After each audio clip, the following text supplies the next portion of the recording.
So we're going to take a look at the Laguna Seca circuit in a bit more detail. It's a very technical, very challenging track, and it will easily catch drivers out if they're not paying attention, something that's particularly hard in a 90-minute race. It's just over 3.5 kilometers long, so it's not a particularly long track, but it does have a lot of steep elevation changes and very little runoff in some places. So like I say, it makes it very, very challenging. So let's start off by jumping in with a flying lap. And it drops downhill into the first very technical, tricky double apex left. So you've got to make sure you hold the car nice and tight, don't brake too late so you can get that second apex to get a clear run out. Now I mentioned there's not a lot of runoff, you're going to see that straight away through turns 1, 2 and 3. Look on the outside, very little space to let the car move, and you can see already it wants to step out and oversteer, but I just don't have room. Again, coming out of turn 3, you've got to use all the track, but you also don't want to go too wide. Then we drop into turn 4 here. You've got an inside sausage curb there, one of those big red block looking things. You don't want to hit those. They send the car catapulting into the air. Then we drop under the bridge through a fast left-hander, a little bit of runoff as we run up Rahal Straight. And then we come to the famous Corkscrew Corner, which has a massive 18-metre elevation drop, blind entry. As we come down the hill here, and you'll see how steep it is. The car having to work hard to stay on the track because it loses a lot of grip where it goes light. Another driver getting out of the way there while I'm on my qualifying lap. And then we come into a slightly in-camber right hand corner here, but again no runoff whatsoever. And then you've got a very tricky braking marker to try and spot because it's very easy to over brake this, and then you get a very bad run the whole way up to the main straight. So not the longest elapsed, but you can see it's very, very busy, lots going on, and you don't get much of a chance to sit back and relax. So let's go and break this down a little bit corner by corner. We'll go all the way down to turn 1. You notice how actually it does drop down quite a bit, so you're braking on a downhill stretch. And it's one of those corners where if you just try and go a little bit too deep, you then find yourself really struggling to turn in. Instead of being over at the curb at the apex where you want to be, you're somewhere more over here trying to get the car back on track. And you notice there's all these little tiny specks of rubber down here which aren't very good to drive on. That's what we call marbles. And if you drive on the marbles, it's like driving on real marbles. The car slides around all over the place. So you've got to really make sure you get the right line here and make the most of that little bit of camber that you see. And then you come in nice and tight here. Use that little bit of space on the way out. And then you run up to turn 2, which is a gear 2 corner. So you need to slow the car down, but you've got to make sure you carry the speed through the bend. And the challenge is always how much speed can you carry without running off onto this gravel here. And this is what I mean when I say there's little runoff. Some tracks have entire tarmac areas where you can run wide with the car.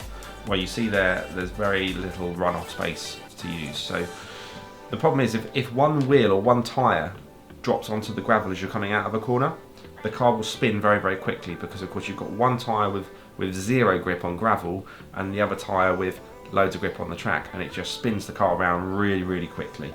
So you don't want to do that. And plus, if you do go fully off onto the gravel, the car will ground out very easily. So what I mean by that is it's almost like a sledge skipping across the gravel. The tyres aren't actually on the ground, so you have no control.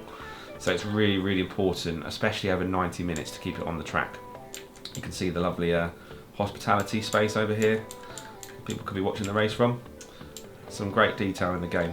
So we come under Cooper Tyres Bridge. Then we turn into turn 3, slightly faster gear 3 corner, but you've still got these big, what we call sausage curbs on the inside. You see these, you do not want to hit them. They are like concrete blocks. They are concrete blocks, and they throw the car into the air and send you somewhere off over this direction towards a tyre wall. So they stop drivers exceeding track limits, but when you do or make a mistake, it's not very good. But the worst one is still yet to come in a couple corners time. We have quite a fast corner here, and it's slightly cambered in again as well. So if I just bring the camera back a little bit, you start to see how the inside of the corner is slightly banked. Now, the reason that's beneficial, if you get it right, is the same reason that NASCAR circuits are banked corners. It holds the car in more, so you have more grip if you're sort of on the inside of that banked part of the curve. So it's really important that you do that, and if I just come a bit lower, it might be even easier to see. You can see some more marbles here on the outside. This is only qualifying, that gets worse, the marbles throughout the race, but as I go backwards you can see the apex starts to disappear where it's just downhill. So that gives you an idea of the banking of the corner here. And then we run out, and then we have one of the most challenging corners on the track. It's a very fast left-hander, and it runs onto a Rahal straight. So we drop under the bridge here.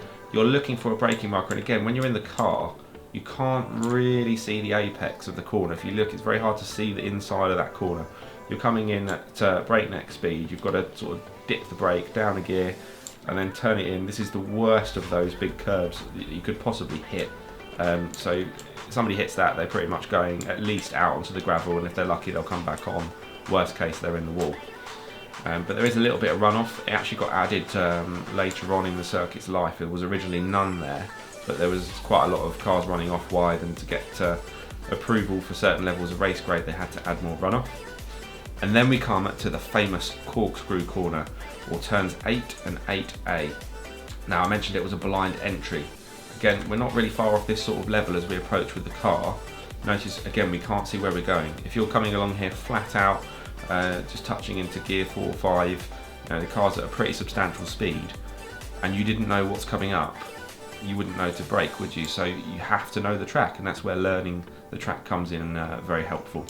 So it drops down a little bit for the left, but we have an 18-metre drop, as I said, on the flying lap, and you can sort of see that more on here. The game still doesn't do it justice versus what it would be like in real life, but you can see how quickly that drops down and how sharply that drops down, still quite well there.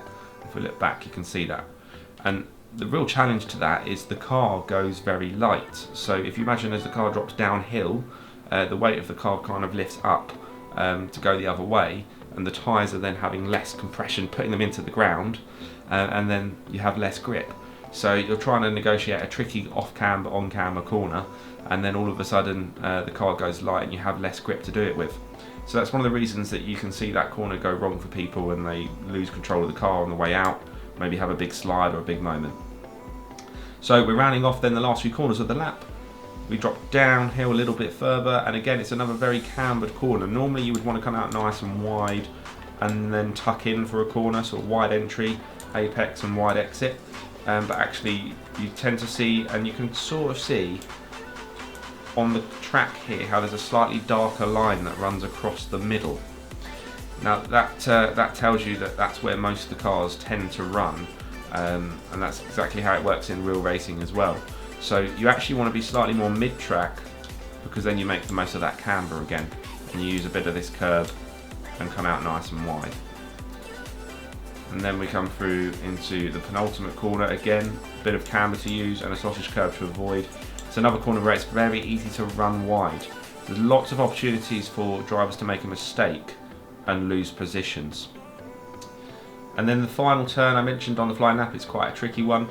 One of the reasons that can be is quite often early in the race the braking markers tend to get taken out by somebody having a bit of a moment. So you can see here we've got the 200-metre braking marker. They are just usually either polythene or little bits of paper, so it's weighted. They've even got a little weighted sandbag in there. Look, that's pretty cool. Now if somebody hits that, that's gone, and that's pretty much the braking marker of where you want to hit the brakes to make sure you get yourself stopped for the hairpin. So when that's not there, trying to pick where you're going to hit that brake is quite tricky, because there's not that much else around if you look to try and use as a reference, particularly when you're in the car coming flat out. There's not really a great deal. I try and use the this tyre wall where it ends, so the difference between tyre wall and not is roughly the same, but yeah, it's not very easy to spot when you're in the car. And then we come in, and it's all about exit speed. You've got to make sure you get a really good exit, get the car pointing nice and straight. You tend to not want to use too much of this AstroTurf stuff, the green stuff, because it does zap speed out of the car. So even though it's there, you're trying to straighten the car off and get a nice run up to the start-finish line. And there is our flying lap.